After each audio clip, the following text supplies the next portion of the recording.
பிரான்சில் உயர்கல்வி பயிலும் ஐரோப்பிய மாணவர் ஒன்றியம் அல்லாது வெளிநாட்டு மாணவர்களுக்கு வழங்கப்படும் மாதாந்த வீட்டு வாடகை உதவித்தொகையில் கடும் கட்டுப்பாடுகளை விதிக்க அரசாங்கம் முடிவு செய்துள்ளது.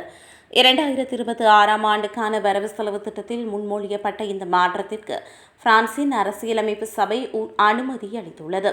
இது லட்சக்கணக்கான மாணவர்களிடையே கவலையை ஏற்படுத்தியுள்ளது. புதிய விதிகளுக்கு அமைய தகுதி அடிப்படையிலான கல்வி உதவித்தொகை பெறாத ஐரோப்பிய ஒன்றியத்திற்கு வெளியே இருந்து வரும் மாணவர்களுக்கு இனி வீட்டு வாடகை உதவித்தொகை வழங்கப்படாது. இந்த முடிவை எதிர்த்து சில அரசியல் கட்சிகள் முறையீடு செய்த போதிலும் பொது செலவினங்களை கட்டுப்படுத்த இத்தகைய வேறுபாடுகளை கடைபிடிப்பது சட்டப்படி செல்லும் என அரசியலமைப்பு சபை தீர்மானித்துள்ளது. இந்த மாற்றத்தால் சுமார் 3,15,000 சர்வதேச மாணவர்கள் நேரடியாக பாதிக்கப்பட வாய்ப்புள்ளது.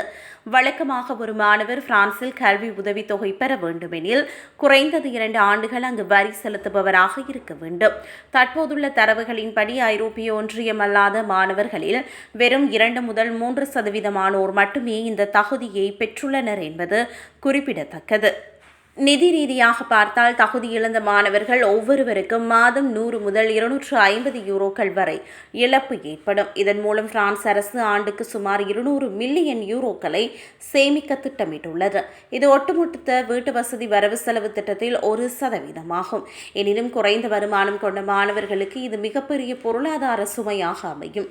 இந்த சட்டம் நடைமுறைக்கு வரும்போது பாதிக்கப்பட்ட மாணவர்கள் நீதிமன்றத்தை நாடவும் வாய்ப்புள்ளது என தெரிவிக்கப்படுகிறது.